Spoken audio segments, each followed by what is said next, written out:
My method of payback for cheating! I probably would have left it alone and gone on with my life without her, but it was his smirk that did it. He made me act with that smirk, and whether she saw it or not, their utter disrespect tore at my soul. It was obvious that Samantha, who I had been with for 6 years, would not be my wife for long. A part of the problem in our marriage was that I had been working too hard for the past 6 months. I was in line for a major promotion, and with it would come a very significant increase in salary. This meant that Sam could quit her job and we could start our family. The other problem was that Samantha was a beautiful woman, one of those stunning beauties who never learn to be a fool when men flirt with her. Not that she flirts back, but she has a wonderful smile that sends the wrong signal. Since Sam looks a lot like Scarlett Johansson, same beautiful face and great body, only taller, men naturally gravitate towards her. For a while I had my suspicions. She worked late too often and had to travel out of town more often, but the smirk on his face at their company holiday party was irrefutable proof. I almost had to get Sam to invite me to that party, and now I knew why. Respect is an important thing in my family. By the way, my name is John Simoncelli. If you'll spare a few minutes, I'll give you just one example. In high school, I was the best player on my high school team. It was early in the season, and we were facing the team that had the best chance of keeping us out of the championship game. The opposing pitcher threw a fastball right at my head. The ball flew past my face but hit my helmet. I got up and ran too first. I looked up at the pitcher, and he gave me a smirk and then quietly said with just his lips, "Girl." I lunged at him and surprised the shit out of him. Instead of playing like most baseball fights, I punched him with my fist right in the nose, shattering it and drenching his beautiful white uniform with blood. After that, all hell broke loose. I was suspended pending a hearing on whether I would be permanently disqualified. My coach had a fair amount of disgust for me, but my old man agreed with me as he drove me home. I saw what that asshole did, and I said to myself, "You can't let these clowns disrespect you.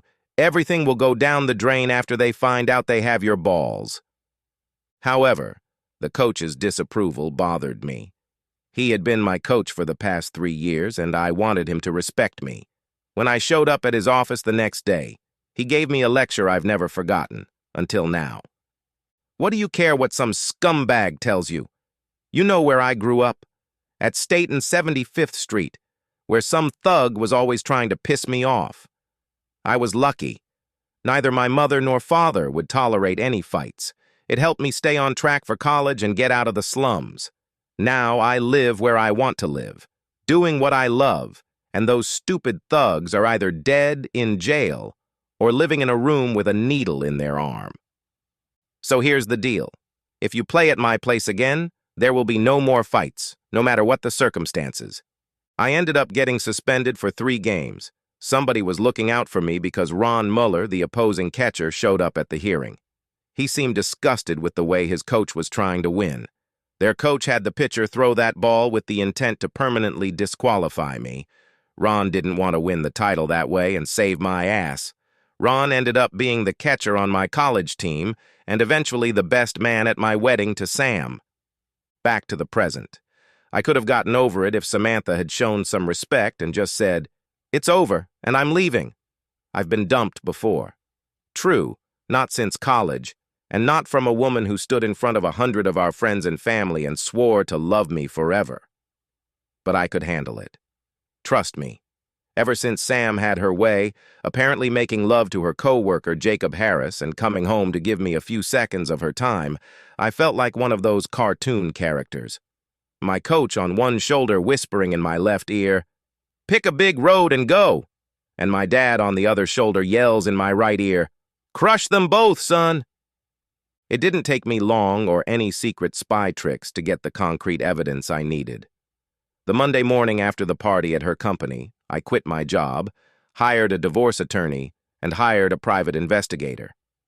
The first night that week, when Sam called me to tell me she was working late, I called the former police detective and he followed them to the asshole's townhouse. There are no pictures of them actually making love, but I'm pretty sure they didn't spend 2 hours in his townhouse analyzing spreadsheets. Everything was ready for Sam's next visit to his house. Friday night, she called me to let me know that she and a couple of women from the office were going out for drinks and dinner. "Don't wait up, John. It's been a while since I've had a hen party." An hour after her call, I drove to the address the detective had given me and saw Sam's car parked in the driveway. I knocked on the door and was surprised when he opened the door, standing in his bathrobe with the same smirk. "Never mind, John. I'm a black belt in karate. I'm not here to start anything, Jacob. She's yours now, and the last thing I need is a lying, cheating fool as a wife. Tell Sam to get her to the door so I can deliver these papers." I showed him the heavy paper envelope. I called out, "Sam, come down the stairs. There's no need to hide." Sam came down the stairs wearing a robe just like the assholes. I almost smiled. "Sam, here are the divorce papers.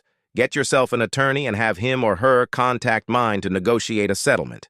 Do not come home tonight or any time until tomorrow night. By then I will have gotten my things out of our apartment and you can come back." Sam took the envelope as if it were radioactive. "John, my parents and my brother's family were supposed to come over for brunch tomorrow. What am I supposed to tell them if I'm not there?" "No problem, Sam. Just before I got here, I emailed your brother and gave him this address. I told him that you and Jacob would be hosting your family here, not at our apartment. I'm assuming he will get the message in time. If not, I'll let them know about the change of venue when they arrive tomorrow. Bye." I looked at Sam. She started to break down and cry, but then I saw it on her left hand and almost lost my temper. "Sam, you didn't even have the decency to take off my grandmother's wedding ring when you slept with that bastard? Give it to me now. The ring you gave me is in the envelope with the divorce papers." Sam finally broke down, but still took the ring off her finger. I walked away without another word. I wasn't completely surprised when the doorbell rang at 11 on Saturday morning. Perhaps her brother hadn't gotten my email in time after all. This is going to be awkward, I thought as I looked out the window and saw Sam's family on the porch. I had no idea how awkward until I opened the door. "John, we're sorry. I got your email and talked to Sam. Can we come in and talk?" For the next hour, her brother, mother, and father did everything they could to convince me that I should let Sam in the house and refuse the divorce. It seems Sam went to her brother's house after I left her and Jacob, confessed everything, and asked for their help. Sam knew I loved her mom and dad, especially since my parents had moved to the Sunshine State after my dad retired. The three of them talked about counseling, forgiveness, pity, etc. I spent the next hour trying to convince them it wasn't going to happen. No one was happy, and there were no smiles when they left. It took all my willpower not to hug my mother-in-law when she came out on the porch. She was crying, and I wanted to tell her it was okay, but it wasn't, and I didn't hug her. For the next few months, we danced against each other as usual until the divorce became final. She wanted to talk, I didn't. Her lawyer sought counseling. Mine said it would be a waste of time and money. The marriage was irretrievably broken because of my wife's infidelity. A week before the divorce, I was invited to Ron's house for dinner. He knew more unpleasant details about why Sam and I had broken up than I did, because his wife Jelly and Samantha still communicated occasionally. I sat in his kitchen and watched his wife Jelly make dinner. Jelly, that's what we all call her, was 7 months pregnant and just glowing. Ron saw me looking at her belly and realized what I was thinking. "John, let's go out on the porch and chat. I'll meet you there, I'm out of beer." I headed for the fridge and put my arm around Jelly's waist on the way. "He adores you, Jelly. Don't ever cheat on him." "Why would I do that, John? I love this man and soon we'll have a little boy. I'm not crazy." That's what I would have said about Samantha a year ago. Look at us now, 6 days after the divorce. "Sam got stupid, John. I'm nowhere near as dumb. Ron's not going to try to talk me out of this, is he? Go in there and listen to what he has to say. I'll tell you what I tell Sam every time she calls. I'll support you both in any way I can, except for giving either of you my opinion on what you two should do." I kissed Jelly on the cheek and walked outside. I handed Ron one of the cans of beer and waited.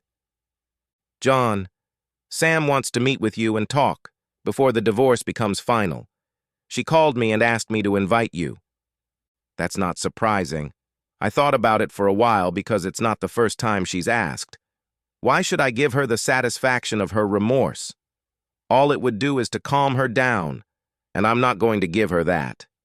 I wouldn't either, John. But let me ask you this. Do you have any unresolved questions that she can answer for you? If so, turn it over to her. Get your questions answered first, then do whatever you want. Go out, stay, and listen to whatever. What he said made sense. So you didn't call me down here to give her another chance? No, John. I only want what's best for you. As far as the divorce goes, I agree with you. I met Sam the night before our trial at a small cafe. We asked for a table in a quiet corner.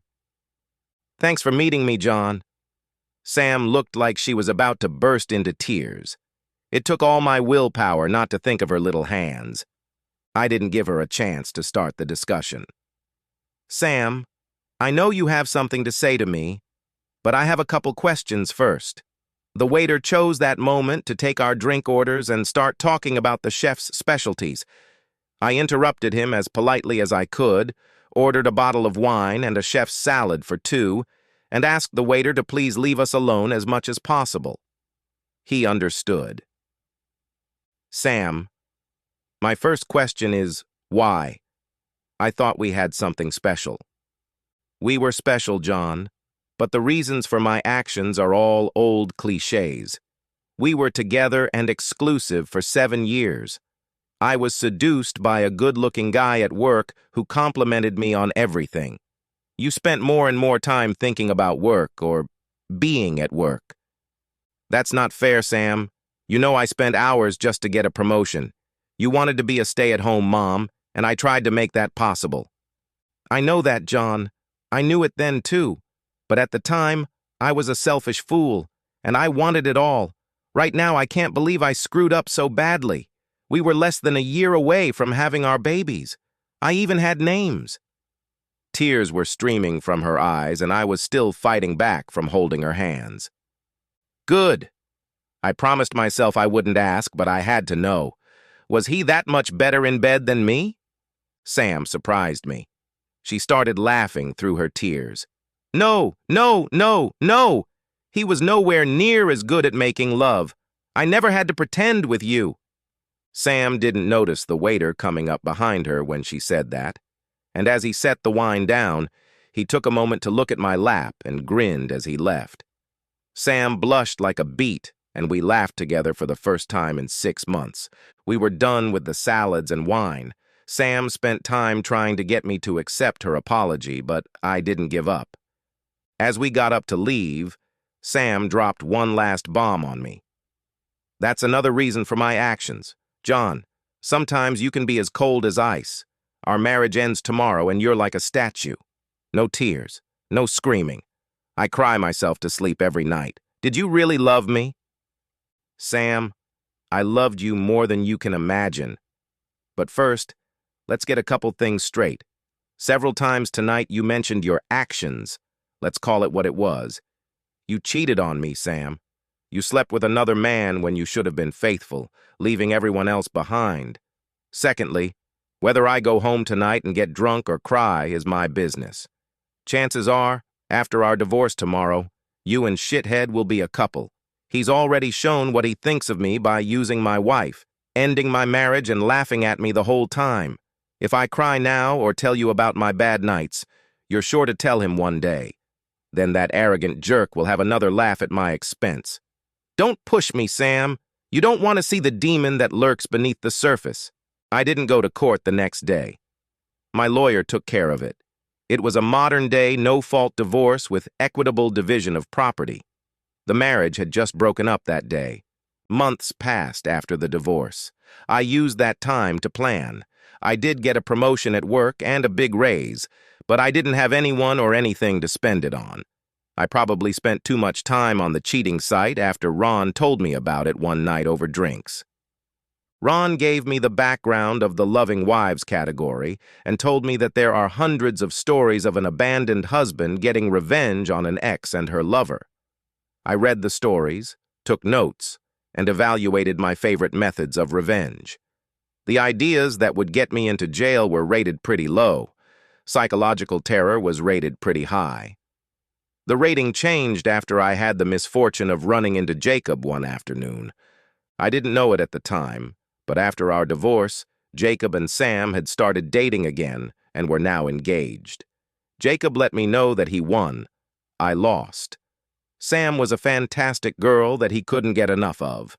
And I must have something wrong with me since Sam was so easy to get into bed with when we were married. Was I a coward for turning around and walking away? I wasn't afraid of Mr. Black Belt, but I'd just spent 2 years busting my ass to get that promotion, and any physical altercation would have let that half of my life go to shit. This guy has already ruined my personal life. Would he get the satisfaction of ruining my work life too? I quit. My method of payback came to me like a thunderclap. It's a funny trait of some guys. They can't help themselves and dip their pen in the company inkwell. Jacob was no exception. Sam wasn't the first woman from their company he dated. One day I got a call from Helen Smith, a woman I had met at one of the company parties. She wanted to meet me for dinner, her treat. Jacob and Helen were getting serious, she thought, when he suddenly started treating her like a disease. Jacob left Helen when he decided to pursue my wife. The relationship between Jacob and Helen heated up again while Sam fought our divorce, but immediately turned cold when the divorce went through and Jacob and Sam became a couple again. Helen was furious, and hell hath no fury like that from a woman scorned. How could you let Jacob steal your wife without even a sob? I was at that holiday party last December, and I saw how Jacob behaved. I was still in love with Jacob and hoped you would fight for your wife. You did nothing. Are you ignorant or just weak? That dinner invitation was Helen's attempt to give me a hard-on. I leaned back in my chair, took a sip of my drink, and considered how I would respond to her challenge. Helen, I'm sorry. I don't know you. I don't know how much I can trust you. The amount of trust is limited at this point, but I can tell you that I'm not weak, and that there will be consequences someday. Have you ever heard the saying, revenge is a dish best served cold? Helen looked at me. Damn, I hadn't thought of that. You're Sicilian? That's right. And if you're really interested in some kind of revenge, just sit tight for a while, and one day I'll call you and ask you for a favor. Nothing illegal, but very important. I got home that evening and my ideas began to clear up, but could I trust Helen to keep her mouth shut? I secretly made inquiries with someone I could trust, and he confirmed Helen's story. Helen and Jacob were dating, and their breakup coincided with the revelation of Sam and Jacob's relationship. As we talked, my source apologized for missing the first date and not giving me advance notice. He kindly informed me that upper management was tired of the romantic trauma associated with Jacob's affairs, was in the process of rewriting corporate policy regarding workplace romances, and that Jacob was rumored to be skating on very thin ice. During my separation and for 2 months after my divorce, I hired escorts for my discharge. Cindy Fox, I believe her professional name, and I would go out to dinner or a show every 2 to 3 weeks and end up making love in bed for a couple hours before she went home. It cost me a tidy sum, but like I said, I had nowhere else to spend my increased salary after my promotion. It was the first time I'd ever paid for love, at least directly, but I didn't want to tempt myself into a renewed relationship. So Cindy became my go-to whenever I had the urge. She also became an integral part of my plans. I called Helen and told her that if she was willing, she had only 2 tasks. First, to give me Samantha's schedule for when she would be out of town on business. Second, to approach Jacob at the right time and ask him to meet her in a public place to get it over with. Helen called me the next day.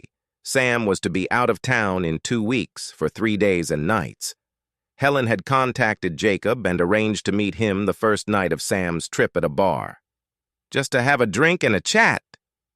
But I'm sure Jacob thought it might be the last time he would meet Helen. Cindy laughed when I explained the first part of my plan, but I truly shocked her when I laid out the second part. Cindy, have any of the women who do what you do ever gotten a social disease? I'm not talking about deadly things like AIDS. I'm talking about treatable things like gonorrhea. Sure, it happens, but rarely. Most girls insist on protection. I know a couple who make love without protection, but they try to be careful and charge double for the privilege. There have been a couple of girls like that who had to be treated. Can you do me a favor, please? Let me know when one of the girls has something to add. I'll pay her for her unprotected love, and I'll pay you the same as I pay you to find it. You're kidding, right? You want to get this guy something? Nothing lethal, just something to ruin his wedding night. Everything was ready for part one. Cindy told me the details later that night. She was sitting at the bar sipping a cocktail when Jacob walked in and sat down next to her. They exchanged smiles and Jacob ordered a scotch. Cindy was dressed in a casual business suit and looked very professional, not that professional. Almost immediately, Jacob's cell phone rang. Of course, Helen, I understand. I hope your mom is feeling better. Jacob hung up the phone and immediately turned to Cindy. Hi, I just got dumped because my girlfriend's mom is sick. Can I get you some more? Cindy smiled broadly at Jacob. Sure. I can handle two, but don't try to get me drunk. I've been on the road for 2 weeks and I haven't seen my husband in 2 weeks. The girl was starting to get turned on. Cindy flashed the engagement ring I bought at the pawn shop for the occasion. It was like waving a red cape in front of a bull. Jacob took the bait. My name is Jacob. Nice to meet you. Anne. They drank and chatted a bit for half an hour. Cindy had actually had her third drink and was trying her best to appear a little tipsy. Before she finished the third, Jacob tried his best to seduce her. Light touches on her arm and leg, charming conversation with just enough hints to try to warm her up. Cindy told me it was hard not to laugh at all the work he was putting in, considering she was being paid. Finally, she got tired of being seduced. She finished her cocktail and invited him up to her room. Jacob and Cindy slept together twice in her room. Of course, Jacob didn't realize that the entire event was being photographed. Cindy kicked him out, saying she needed to recover and get some sleep, but not before getting his cell phone number. Then she and I went through the pictures on my laptop. I promised that any pictures in which she could be identified would be erased before the camera or memory card left the room. Even after deleting half of the pictures, we still had a few dozen of Jacob making love to a stranger. The wedding was still a month away, and I hoped we'd be lucky before the end of the month. 2 weeks later, Cindy called me with the news. One of the girls had gonorrhea. I only found out because she had asked me and another girl to fill in for her while she took her medicine. Did you tell her about my request? Briefly. She's willing to talk, but keep in mind that she's a professional and will probably charge you double because she thinks you'll have a hard time finding a replacement. What about your rate? Does that change? No, I guess we have a deal and you always take good care of me. And that's true because I always left her an extra tip. So Cindy and I met with this young lady, she insists on not naming names, and worked out the details for part 2. It's going to cost me a few thousand, but it's worth it. Cindy calls Jacob the next day. Hi, Jacob, honey, it's Anne from the Hyatt Hotel, remember me? How could I forget? Are you in town? Yeah, I was wondering if you're ready for the love of your life. Pretty cocky. We had a lot of fun that night, but what are you willing to do to make this the love of your life? I'm here at the Hyatt with a coworker. She's unbridled, and after what I told her, she thought you could handle both of us this evening. Can you handle it? Of course, Jacob's self-esteem led him to believe that 2 women would want him. I just need to make a quick phone call and I'll be in the lobby. Not in the hall. Just go up to room 449. We'll be here. Bring some Capital One. Chilled. When Jacob arrived in room 449, our mystery girl was there, but Cindy wasn't. Where's Anne? He asked. Anne got a call from home. Her son was sick and she returned to her room, familiarizing her husband with the daily routine. It was the first time he was dealing with a sick child, she said. But you and I can get started. And they did. Cindy never showed up, but our mystery girl did her best to make Jacob forget about the threesome love affair. After he left at 10, she met us at a local cafe and picked up the rest of the money I owed her. I admit I felt like shit doing that to a guy, but he's such an asshole that by the time he left, I had pretty much calmed down. She took the envelope and walked out the door. Cindy looked at me and shrugged. I told you she was a professional. You paid me for the night. Did you want to go to your place and make love? I wanted to, so we went. I waited a week after the wedding and finished my project. Both Sam and her company received envelopes in the mail with fake return addresses. Both envelopes contained a brief letter and a set of photos. Sam's letter stated, "Dear Mrs. Harris, I'm sorry to break the bad news, but it seems that your husband and my wife met while she was in your town. The private investigator hired for evidence provided me with these photos. I have only included the ones that show his face, so that you have no doubt that it is him. I wasn't going to inform you except that I just received a message from my doctor that she has given me a social disease. You might want to get tested. Signed, future ex-husband of your cheating husband." The letter to the CEO stated, "Dear sir, I just thought you should know what kind of man works at your company. According to my wife, he picked her up in a bar, got her drunk, and infected her with a social disease. I don't know if this letter will reach you or if you care, but I would watch this scumbag. He seems to have no morals. Signed, one regretful husband." Things quickly fell into place. Sam's family dissolved the marriage, Jacob was fired, and rumor has it they were both on medication. It's helpful to have a friend in the county health department. I was largely occupied with getting my life together. Sometimes I envisioned subsequent scenarios. In one scenario, I beat the crap out of Jacob. In another, I pretend to go back to Sam, take her to a foreign country, and then leave her there without any cards, passport, etc. I could have done the same thing if it wasn't for the vision of her mother and what it would do to her. I may have been that cruel to my ex-wife, but not to my ex-mother-in-law's daughter. But I quickly lost interest as my new job became more interesting and challenging. It went on like that until the next Simoncelli family picnic. Uncle Vin, my father's older brother, was there.